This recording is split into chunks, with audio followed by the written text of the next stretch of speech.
Hello everyone, in this video I'm going to show you how to switch between wallet and Tonkeeper. So for you to be able to switch wallet in Tonkeeper, you have to tap on your Tonkeeper app and open it.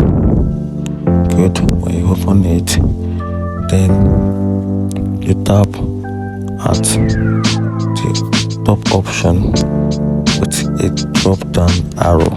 Just tap on it.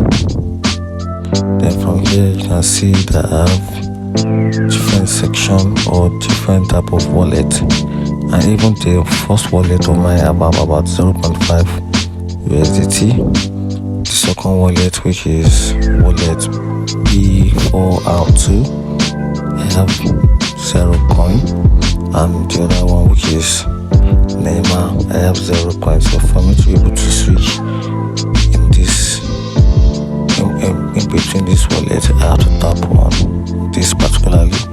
Once I tap on it, you can see I'm already in another wallet.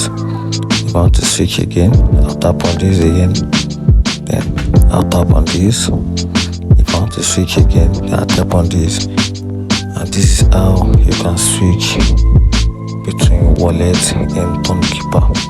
If you find this video helpful, I can follow for more. Thank you.